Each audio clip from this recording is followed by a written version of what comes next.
আমার আপনার প্রতি রহম করেছেন, করম করেছেন, ফজল করেছেন, যার জন্য আমরা সকলে বলি আলহামদুলিল্লাহ। দোস্ত বুজুর্গ, আল্লাহ সুবহানাহু ওয়া তাআলা পৃথিবীর বুকে যা কিছু বানিয়েছেন, যা কিছু আমি আপনি দেখতে পাচ্ছি, আর যা কিছু আমার আপনার চোখের আড়ালে আছে দেখতে পাইনি, সব কিছুকে আল্লাহ সুবহানাহু ওয়া তাআলা আমার আপনার উপকারের জন্য বানিয়েছেন। আল্লাহ সুবহানাহু ওয়া তাআলার হাবিব মুহাম্মদুর রাসূলুল্লাহ সাল্লাল্লাহু আলাইহি ওয়াসাল্লাম তিনি বলছেন, ইন্নাদ দুনিয়া খুলিকাত লাকুম ওয়া খুলিকতু লিল আখিরাহ। দুনিয়াটা হলো, দুনিয়ার যত রকমের আসবাব, দুনিয়ার যত রকমের সরঞ্জাম, দুনিয়ার যত রকমের নিজাম এবং সিস্টেম আল্লাহ সুবহানাহু ওয়া তাআলা আমার আপনার জন্য বানিয়েছেন। আসমান আমার জন্যে, জমিন আমার আপনার জন্যে, চন্দ্র সূর্য গ্রহ তারা আমার আপনার জন্যে, আসমানের যত রকমের জিনিস আছে, সিস্টেম আছে, সব আমার আপনার জন্য বানিয়েছেন। জমিনের মধ্যে যা কিছু আছে, জমিনের উপরে যা কিছু আছে, সব কিছুকে আল্লাহ সুবহানাহু ওয়া তাআলা তিনি আমার আপনার উপকারের জন্য, আমার আপনার স্বার্থে বানিয়েছেন। আর আমাকে আপনাকে কার জন্য বানিয়েছেন? হাবিব মুহাম্মদুর রাসূলুল্লাহ সাল্লাল্লাহু আলাইহি সাল্লাম তিনি বলছেন যে তোমাদেরকে বানানো হচ্ছে আখিরাতের জন্য। ইনসান আমি আপনি আল্লাহ তাআলার বান্দা। আমাকে আপনাকে দুনিয়ায় আসার উদ্দেশ্য হলো, আল্লাহ তাআলার মাকসাদ হলো, উদ্দেশ্য হলো আখিরাতের সরঞ্জাম করবে, আখিরাতের তৈয়ারি করবে, আখিরাতের নিয়ে চিন্তা ভাবনা করবে। 24টা ঘন্টা খাওয়া, শোয়া, ওঠা, বসা। আল্লাহ তাআলা বলেছেন কোরআনে পাকের মধ্যে, বলছে কিয়ামান ওয়া কুউদান আলা রাব্বিহিম ইয়াতাওয়াক্কালুন। যারা উঠতে, বসতে, শুতে, খেতে সর্বসময় 24টা ঘন্টা কি করে? আল্লাহ তাআলার জিকির করে, আল্লাহ তাআলার প্রশংসা করে, আল্লাহ তাআলার তাসবিহ পড়ে। ওই মানুষটা হলো, এরা হলো মুমিন মানুষ, ঈমানওয়ালা মানুষ। যারা যদি যে সমস্ত মসনুন দোয়াগুলো আছে, সকালে মানে সকাল থেকে উঠে নিয়ে আর ফের মানে শুতে যাওয়া পর্যন্ত যত রকমের মানে আমল আছে, ওঠার দোয়া, বসার দোয়া, শোয়ার দোয়া, মসজিদে যাওয়ার দোয়া, পেশাব পায়খানা যাওয়ার দোয়া, পেশাব পায়খানা থেকে বার হওয়ার দোয়া, খাওয়ার সময় জুতো পরার দোয়া, জুতো মসজিদে ওঠার দোয়া, মসজিদ থেকে বার হওয়ার দোয়া, এই যে সমস্ত দোয়া যখন মানুষ পড়বে, এর মানে হলো প্রতিটা সময় সে মানুষটা কি আছে? আল্লাহ তাআলাকে রাজি করার জন্য, আখিরাতের জন্য সে প্রস্তুত আছে। কোনো মানুষ যখন, কোনো মানুষকে যখন পাঠানো হলো কোনো কাজ দিয়ে, বাজারে গেল, মার্কেটে গেল, মার্কেটিং করতে, বাজার করতে, যে এই জিনিসগুলো নিয়ে এসো, একটা লিস্ট করে নিয়ে গেল। তাহলে ওই মানুষটা বাজারে যাওয়ার পরে যদি ওই লিস্টটি অনুযায়ী মাল কেনে, তা তার অভিভাবক, তার পিতা, তার আব্বা কি করবে? ওই অনুযায়ী কি করেছে? সেই যত টাকা দিয়েছিল সেই টাকা অনুযায়ী, সেই রুলস অনুযায়ী, সেই লিস্ট অনুযায়ী কি করেছে? বাজারে গিয়ে জিনিসগুলো কিনে নিয়েছে। সেই লিস্টটি অনুযায়ী কেনার মানে এটা হলো যে যে কাজ নিয়ে গিয়েছে সেই কাজের যোগে, সেই কাজে স্মরণে আছে, এই কাজটা মনে আছে। তো আল্লাহ পাক রব্বুল আলামিন আমাকে আপনাকে দুনিয়ার বুকে পাঠিয়েছেন, যে যে কি দিয়েছেন? আল্লাহ রসুল সাল্লাল্লাহু আলাইহি ওয়াসাল্লাম যখন মেরাজে গিয়েছিলেন, মেরাজে যাওয়ার পরে 50 ওয়াক্ত নামাজ নিয়ে ফিরছিলেন। রাত এবং দিন মিলিয়ে 50 ওয়াক্ত নামাজ নিয়ে এসেছেন। যখন ফিরে আসছেন, রাস্তাতে হজরতে আসার পথে হজরতে মুসা আলাইহিস সালাতু ওয়াস সালামের সাথে সাক্ষাৎ হয়ে যায়।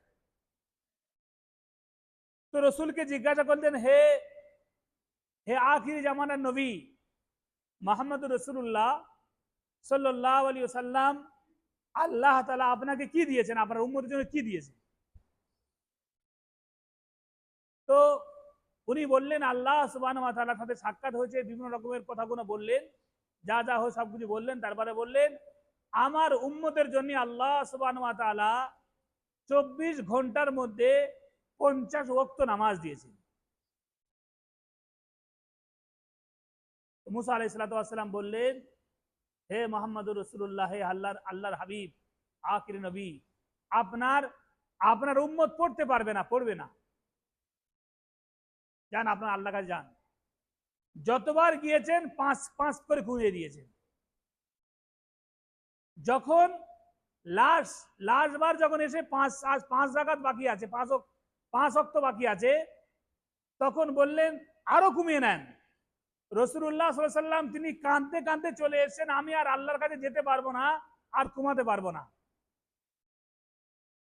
রাসূলুল্লাহ যখন চলে আসছেন, আল্লাহ তাআলা বলছেন, হে নবী, হে হাবিব, হে আমার দোস্ত, হে আমার বন্ধু, আপনি যে আসলে হয়তো আমি কমিয়ে দিতাম, একক তো রাখতাম, দুওক তো রাখতাম, কিন্তু আমি আল্লাহ দুয়েক তো না রেখে, একক তো না রেখে, আপনি লজ্জা পেয়ে আপনি চলে গিয়েছেন, আপনি আর আমার কাছে আসেননি। আমি আল্লাহ আপনার উম্মত 5 ওয়াক্ত নামাজ পড়বে, আমি আল্লাহ 50 ওয়াক্ত নামাজের সওয়াব দেব। আপনার উম্মত 5 ওয়াক্ত নামাজ পড়বে, এক ওয়াক্ত নামাজ পড়লে 10 ওয়াক্ত নামাজের সওয়াব আমি আল্লাহ তাকে নসিবে দিয়ে দেব। দোস্ত বুজুর্গ, যদি দেখা যায় আজকের আমার আপনার সমাজে, আমার আপনার এলাকায়, আমার আপনার মহলে, আমার আপনার সোসাইটির মধ্যে যদি নামাজি দেখা যায়, দোস্ত বুজুর্গ, একটা ইহুদি সারা পৃথিবীর মধ্যে সব থেকে বড় ধর্ম হলো খ্রিস্টান ধর্ম। 250 কোটি হলো খ্রিস্টান সারা পৃথিবীতে। দ্বিতীয় নম্বরে আসছে মুসলমান, 202 কোটি মুসলমান বাস করে সারা পৃথিবীতে। হিন্দু ধর্ম 55 কোটি হিন্দু। যারা নাস্তিক যারা যারা কাউকে মানে না, আল্লাহকে মানে না, গডকে মানে না, ঠাকুরকে মানে না, কোনো কোনো কোনো কোনো মাবুদকে মানে না, কোনো কিছুকে মানে না, তাদের সংখ্যা হলো 126 কোটি।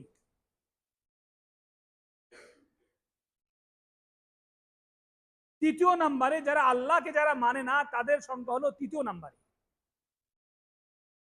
কিছু মানে কোনো কিছুকে মানে না, যাদেরকে নাস্তিক বলা হয়, যাদেরকে কমিউনিস্ট বলা হয়, যারা কাউকে মানে না, কোনো রবকে মানে না, কোনো খোদাকে মানে না। তো দোস্ত বুজুর্গ, এই যে 202 কোটি মুসলমানের ভেতরে যদি দেখা যায়, তাহলে 50, 60, 70 কোটি মানুষ নামাজ পড়ে, বাকি মানুষ নামাজ পড়ে না। এমন এমন মুসলমান আমার আপনার সমাজে আছে, কালমা জানে না। কালমা কি জানে না? লা ইলাহা ইল্লাল্লাহ মুহাম্মাদুর রাসূলুল্লাহ যদি জানে, তার মানে মতলব জানে না। একটা মানুষ যতক্ষণ পর্যন্ত লা ইলাহা ইল্লাল্লাহ মুহাম্মাদুর রাসূলুল্লাহ, আশহাদু আল্লা ইলাহা ইল্লাল্লাহ ওয়া আশহাদু আন্না মুহাম্মাদান আবদুহু ওয়া রাসূলুহু যতক্ষণ পর্যন্ত না জানবে, না পড়বে, চাই যদি আরবি না জানে, বাংলাতে জানি উচ্চারণ না করে, তাহলে সে মুসলমান থাকবে না, মুসলমান হবে না। আর ইমাম আবু হানিফা রহমাতুল্লাহ আলাইহি বলেছেন, ইমাম শাফির মসলাকে, ইমাম হাম্বাল রহমতুল্লাহ আলাইহির মসলাকে, ইমাম ইমাম মালিক রহমতুল্লাহ আলাইহির মসলাকে, ইমাম ওদের চার ইমামের চার মত বলা হয়েছে। প্রতিটা ইমাম এই বলেছে, যে মানুষ, যে মুসলমান নামাজ পড়বে না, তার সাথে ইসলামের সাথে কোনো সম্পর্ক নেই। ইমাম আবু হানিফা রহমতুল্লাহ আলাইহি বলেছে, কোন মানুষ যদি কোনো মুসলমান দাবি করবে আর নামাজ পড়বে না, তাকে কয়েদ করে দাও, জেলে বন্দি করে দাও। এইভাবে বিভিন্ন ইমামের বিভিন্ন মত আছে, বিভিন্ন ইমামের বিভিন্ন মানে সিস্টেম গুলো বলা হয়েছে। দোস্ত বুজুর্গ, নামাজটা কি জিনিস? নামাজটা হলো, রাসূলুল্লাহ সাল্লাল্লাহু আলাইহি ওয়াসাল্লাম বলেছেন, একজন আমি নবী আল্লাহর সাথে দিদার করেছি একবার,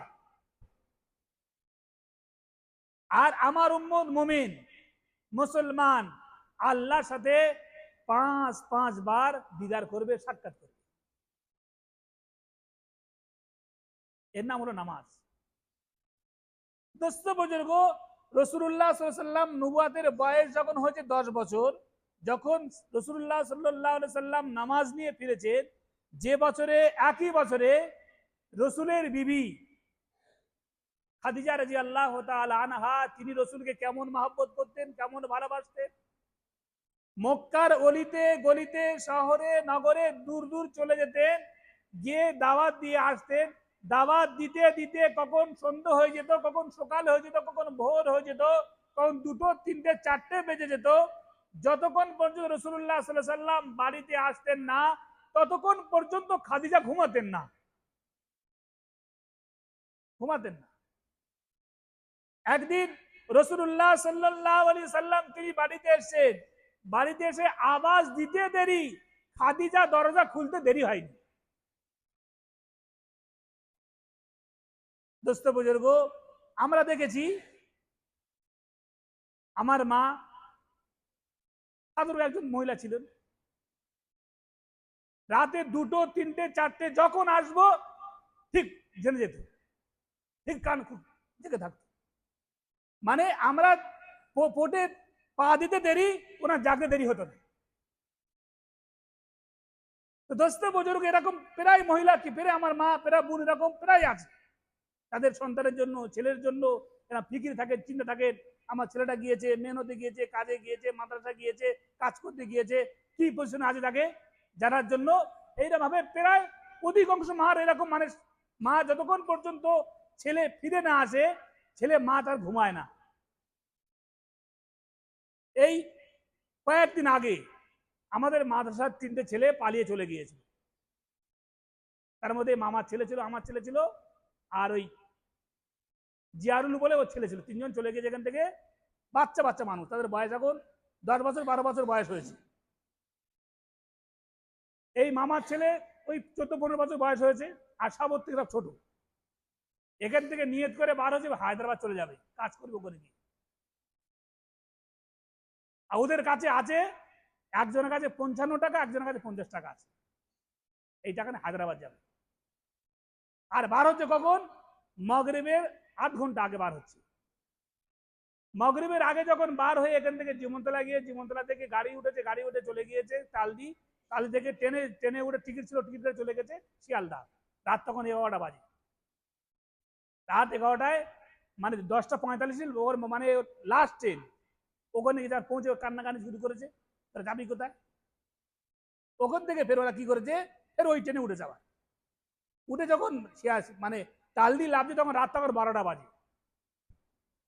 এই সময় কোনো মানুষ বা ঘুম নেই, আমরা মনে করছি কোথায় কোথায় হয়তো গিয়েছে, চলে আসবে। আমি তখন আছি পাঠানখালি, রাত তখন 11টা 11:30 বাজে। খবর যাচ্ছে এরা বাড়ির মানুষরা নেই, কোথায় গিয়েছে। তো কোথায় গিয়েছে, কার বাড়ি গিয়েছে, চলে আসবে, কোনো আত্মীয় বাড়ি গেছে হয়তো। তারপরে যখন সকালে যখন আসছে না, খোঁজাখুঁজি শুরু হয়ে গিয়েছে। একজন তাল দিয়েছে, একজনের বাড়িতে একজন একজন মদ খেয়ে তর হয়ে রয়েছে। মুসলমান কি হিন্দু এরা বলতে পারে না। তারা বলছে তোরা কোথায় যাবি, বলে আমরা যাবো মুখ জায়গায়। বলে ফোন করি, ফোন করতে দেয়নি এরা, ফোন করি মারামারি করবে, বকবে। তাদের বাড়ি মুড়ি ভিজিয়ে খেয়ে শুয়েছে। সকালে উঠে ওদের ফেরে ফেরে ওরা হেঁটে চলে আসছে, একজন অটো তুলে নিয়ে আসছে। তোরা কোথায় যাবি বলে এই ঘটনা তারা বলেছে। সে লোকটা আবার জীবনতলা ছেড়েছে, ছেড়ে ওদেরকে নাস্তা করিয়েছে, 10 টাকা করে হাতে দিয়েছে। বলে আমার ছেলেও বদমাজি করে, আমার ছেলে মাঝে পড়ে, সে ওরা পালায়, তাকে বারবার ধরে দিয়েছে, তোরা পালাচ্ছিস, যা তোরা বাড়ি। মার মা কি হয়েছে, তাদের ঘুম নেই, চিন্তায়, খাওয়া নেই, ঘুম নেই, পেরেশানির মধ্যে আছে। তো রাসূলুল্লাহ সাল্লাল্লাহু আলাইহি ওয়াসাল্লাম তিনি একদিন এসে ক্ষত বিক্ষত হয়ে, শরীরে, পেটে, পাথরে, চোখে, মাথায়, হাতে, মানে পাথর মারতে মারতে রক্ত ঝরঝর ঝরঝর ঝরঝর করে ঝরছে। এরকম মানে উনি হাঁটতে পারছে না। উনি মানে খোঁড়াতে খোঁড়াতে খোঁড়াতে এসে যখন মক্কায় এসে যখন এরকম দাঁড়িয়েছেন, খুলে দিয়েছেন, দেখছে রাসূল সাল্লাল্লাহু আলাইহি ওয়াসাল্লামের চেহারাটা মানে লালে লাল হয়ে গিয়েছে, পা ভিজে গিয়েছে, গা ভিজে গিয়েছে, অঙ্গ প্রত্যঙ্গ ভিজে গিয়েছে, শরীর ভিজে গিয়েছে। রাসূলুল্লাহ সাল্লাল্লাহু আলাইহি ওয়াসাল্লাম আর দাঁড়াতে পারছে না। খাদিজা পাঁজা মেরে ধরে নিয়ে বসিয়ে হাউ মাউ করে কাঁদছেন আর বলছেন, রাসূল আপনার সাথে এরকম কে ব্যবহার করেছে বলে। খাদিজা রাদিয়াল্লাহু তাআলা আনহা ওনাকে পানি গরম করে আর কাপড় ভিজে ভিজে গা দিয়ে মুছছে, মানে রক্ত রক্ত ঝরে রক্ত জমাট খেয়ে গিয়েছে, গা থেকে পা থেকে হাত থেকে অঙ্গ প্রত্যঙ্গ থেকে যেদিকে ঘুরেছে সেদিকে মেরেছে। দোস্ত বুজুর্গ, সেই খাদিজা রাদিয়াল্লাহু তাআলা আনহা যখন মারা গিয়েছে, রসুল পাগল হয়ে গিয়েছে। রসুলের কান্নার সহ্য করতে পারছিল না, যে রসুল 25 বছর বয়স থেকে খাদিজার সমস্ত মাল ধন সম্পদকে ইজ্জত সম্ভ্রমকে সব বিলিয়ে দিয়ে রসুলুল্লাহর পায়ে দিয়ে দিলেন, আর বললেন, হে রসুল, আমার মাল না, লোকে মক্কার মানুষেরা টানা দিচ্ছে, খাদিজা ওই জামানা আম্বানি। এখন যেরকম মুকেশ আম্বানি, আদানি, যে কথা হলো যে 70-75% মানুষের কাছে যে টাকা আছে সারা ভারতবর্ষে, আর 22 জনের কাছে সেই পরিমাণ টাকা আছে। এত এত ধনী হয়ে গেছে, এত এত মালের মালিক হয়ে গিয়েছে। কত 100 কোটি টাকা খরচ করে ছেলেকে বিয়ে দিয়েছে। যদি সেই টাকাটা সমস্ত গরিবদের বন্টন করে দেয়, তাহলে বলা হয়েছে 1 মাসের জন্য যথেষ্ট হয়ে যাবে তাদের খরচা। এত করে খরচা করেছে। সেই রকম আজ বর্তমান জামানায় যেরকম আদানি আম্বানি, সেই জামানায় খাদিজার ওরকম মাল ছিল। তিনি লক্ষ আরব খরব টাকার মালিক ছিল ওই জামানায়। যেদিন রাসূলুল্লাহ যখন উনি এর পূর্বে দুজনের সাথে ওনার বিয়ে হয়েছিল, তার ছেলেও ছিল, তারাও মারা গিয়েছে। মারা যাওয়ার রাসূল সাল্লাল্লাহু আলাইহি ওয়াসাল্লাম তৃতীয় নাম্বার স্বামী ছিলেন। যখন বিয়ে হলো, বিয়ে হওয়ার রাসূল একদিন রাসূলকে পাঠালেন, রসুলকে দিয়ে উনি পাঠালেন সফরে, সিরিয়াতে, মানে ব্যবসা করতে পাঠালেন। সিরিয়া গেলেন। সিরিয়া যাওয়ার পরে উনি ব্যবসাতে এত লাভ হলো, এত লাভ হলো, যে ব্যবসায় যেটা লাভ হওয়ার কথা 3 গুণ 4 গুণ লাভ হয়ে গিয়েছে। উনি এত ভাগ্যবান দেখে বললেন, আমি ওই ছেলের সাথে আমি বিয়ে করবো। রাসূলুল্লাহ সাল্লাল্লাহু আলাইহি ওয়াসাল্লামের বয়স তখন নবুয়াত পাওয়ার 15 বছর আগে, তখন নবুয়াত পাননি, নবী হননি। রাসূলুল্লাহ সাল্লাল্লাহু আলাইহি ওয়াসাল্লাম যেদিন দুনিয়াতে এসেছেন, সেদিন থেকে বরকত, আসমান জমিন, পাহাড় পর্বত, নদী নালা, খাল বিল, দরিদ পরিদ বরকত দেখেছেন। রসুল যেদিন মায়ের পেটে এসেছেন, সেদিন থেকে এত খুশবু বার হতে শুরু হয়েছে, এত সুগন্ধি বার হতে শুরু হয়েছে, যে খুশবি দুনিয়ার জমিনে তৈরি হয় না। দুনিয়ার জমিনে তৈরি হয় না, ওটা আসমান থেকে আসে আর জান্নাত থেকে আসে। সেই খুশবু শুরু হয়েছে। যেদিকে হযরতে আমেনা, হুজুরের আম্মা যেখানে যেতেন, সে জায়গাতে ছায়া, মানে কি করতেন, মেঘে ছায়া করতেন। থুতু ফেললে ওই থুতু থেকে মানে এত সুন্দর মেশক আম্বারে খুশবু বার হতো, মানুষ সুখে পাগল হয়ে যেত। উনি যখন কুয়ার ধারে যেতেন, ওরা পেটে বাচ্চা কুয়ার কাছে গিয়ে নিচু করে কষ্ট করে কুয়া থেকে পানি তুলতে হয় না, ওই জায়গাতে কুয়ার কাছে দাঁড়াতে দেরি, কুয়ার পানি উপরে আসতে দেরি হতো না, টকবক টকবক টকবক করে উপরে চলে আসতো পানি। সমস্ত স্বাভাবিক ভাবে পানি নিয়ে চলে আসতেন।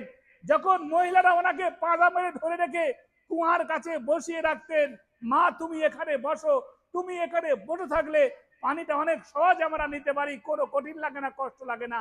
সেদিন থেকে বরকত শুরু হয়ে গিয়েছে।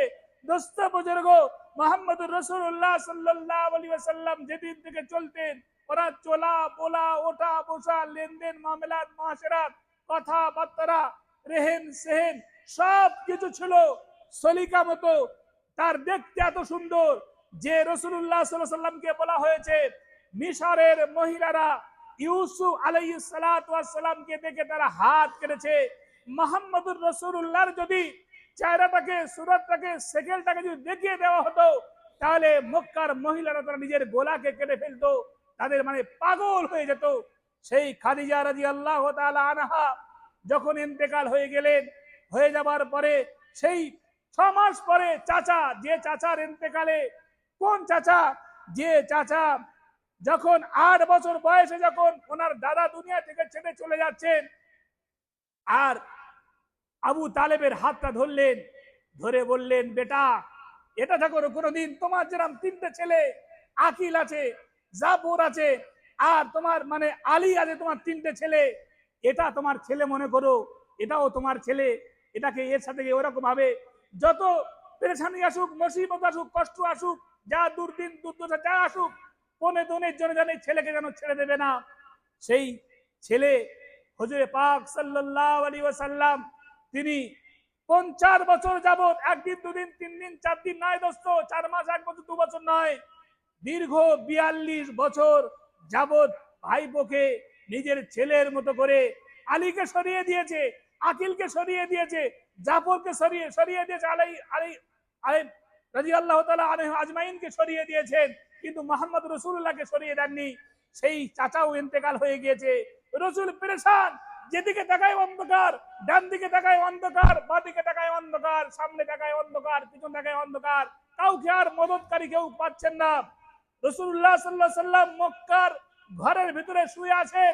রাতের বেলা আল্লাহ আরশে আজিম থেকে জিবরিল পাঠিয়ে দিয়েছেন, আরশে আজিম থেকে আল্লাহ পাক রব্বুল আলামিন বরাক পাঠিয়ে দিয়েছেন, রাসূলুল্লাহকে নিয়ে আসবেন আর বলবেন, হে রাসূল আপনার বিবি চলে গিয়েছে, হে রাসূল আপনার চাচা চলে গিয়েছে, আপনার সাহায্যকারী মদতকারী নুসরতকারী কেউ নেই, হে রাসূল আমি আপনাকে দেখে, আমার কাছে দেখে আপনার মেহমান নামাজি করব, আপনাকে তাকরীম করব, আপনাকে ইজ্জত করব, আপনাকে সম্মান দেব বলে রাসূলকে ডেকেছেন।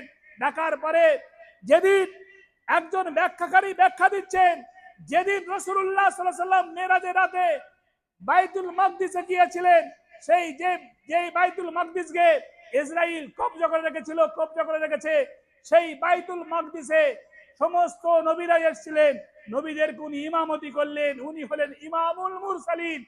ওই দিন আমি যে মসজিদের বাইতুল মাকদিসে খাদেম ছিল, বলছি ওই রাত্রে আমি এত চেষ্টা করেছি দরজাগুলো লাগাবার জন্য, দরজা লাগাতে পারিনি, আমি মিস্ত্রি ডেকে নিয়ে এসেছি, মিস্ত্রি ডাকছে, আমরা 10 জন 15 জন 20 জন মানুষ দরজা ঠেলে নিয়ে যাচ্ছি, দরজা লাগাতে পারিনি। দরজা লাগবে কি করে? ওই দিনে নবীদের আনাগোনা হয়েছে, নবীরা একত্রিত হয়েছে, নবীদের নামাজ ইমামতি করছেন, ওই দিন দরজা বন্ধ হবে কি করে? দোস্ত বুজুর্গ নামাজ নিয়ে এসছেন, নামাজ নিয়ে আসার পরে উম্মতকে দিয়েছেন। যখন সেই দিন মানে উম্মত সাহাবীরা এত খুশি হয়েছেন, খুশি আত্মহারা হয়ে গিয়েছেন, খুশিতে আত্মহারা। তানাকে জিজ্ঞাসা করা হয়েছে আপনারা খুশি কেন?